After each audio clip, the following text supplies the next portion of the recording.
کہ ہر کام میں حکمت ہے،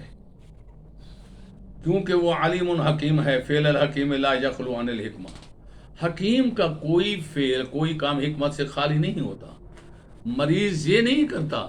کبھی یہ دیکھے کہ ہاں جی یہ کتنا ملا رہے ہو، یہ دوائی کتنا لگا رہے ہو، یہ اتنا کیوں ڈال رہے ہو، اسے کیوں کوٹ رہے ہو، اسے پیس کیوں رہے ہو، اور اسے ابال کیوں رہے ہو۔ یہ مریض کا کام نہیں ہے، یہ حکیم کا کام ہے کہ نسخہ تیار کر کے دینا۔ حکیم کے ہر کام میں حکمت ہوتی ہے، یہ اللہ تعالیٰ کی حکمت ہے۔ اگر ہم ان کی حکمت پر غور کریں تو یہ نظام کائنات اس کی حکمت کے ساتھ چل رہا ہے۔ دیکھیے کہ ایک جگہ پر میں جناب والا بیٹھا تھا تقریر کرنے کے لیے، تو ایک شخص کی جناب والا چٹ آئی اور اس پہ لکھا ہوا تھا کہ حضرت دعا مانگے، محفل میلاد ہے کہ اللہ نے مجھے 6 بیٹیاں دی ہیں، 6 بیٹیوں کا ایک جناب والا بھائی تو مجھے عطا فرما دے، میں محفل میلاد سرکار کی مناؤں گا۔ ابھی کچھ دیری گزری تو ایک دوسری جناب والا چٹ آ گئی، تو ادھر سے اس نے کہا کہ حضور مجھے اللہ نے 6 بیٹے دیے ہیں لیکن ان بیٹوں کی بہن نہیں ہے، دعا کریں کہ میلاد والے کا صدقہ اللہ مجھے بیٹی عطا فرما دے۔ اب اس سے کون پوچھ سکتا ہے کہ پتہ چلا بعد میں وہ سگے بھائی ہیں،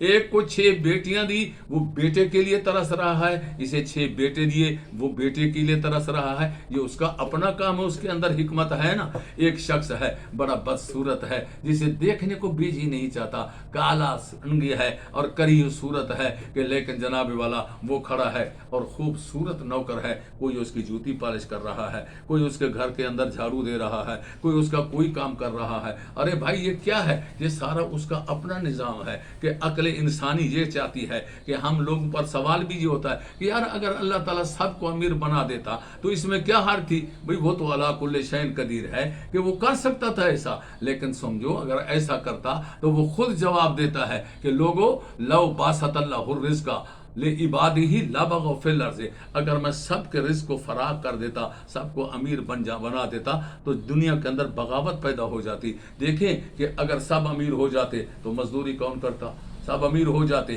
ایک شخص جناب والا کروڑوں روپے کے جناب والا مٹیریل لے کر کھڑا ہے، زمین لے کر کھڑا ہے، سب کو جناب سیمنٹ کے سٹاک لگے ہوئے ہیں، لوہے کے سٹاک ہیں، لیکن ایک مزدور کے لیے جناب والا محتاج ہے، وہ معمار آئے تو مکان بنائے، تو اللہ کا نظام ہے اگر غریب نہ ہوتا تو وہ اس کا مکان کیسے بنتا؟ جناب والا لاکھوں کی گاڑی ہے لیکن ذرا خراب ہو گئی ہے، کھڑا ہے کہ مستری صاحب آئیں، مستری صاحب کیا ہے 10 روپے 1000 روپے 500 روپے لیں گے، یہ اس کا محتاج ہے۔ یہ خالق کا اپنا سسٹم ہے، جسے جس حال میں رکھا ہے وہ بہتر جانتا ہے، اس لیے کہ اس کے معاملات میں دخل اندازی کسی قسم کی ہمیں نہیں کرنی چاہیے۔ بس ہمیں یہ کہنا چاہیے کہ اللہ تیرا شکر ہے کہ حضرت مولانا روم ایک مرتبہ جا رہے تھے عید کی نماز پڑھانے کے لیے، تو گئے جب جناب اللہ بادشاہ وقت بھی آپ کا استقبال کرتے تھے لیکن آپ کے پاؤں میں جوتی نہیں تھی، اور بڑے دل میں سوچ رہے تھے اتنا بڑا اعزاز دیا ہے، علم کی دولت دی ہے لیکن پاؤں میں جوتی نہیں ہے۔ آگے جب چلے تو دروازہ مسجد عیدگاہ کے دروازے پر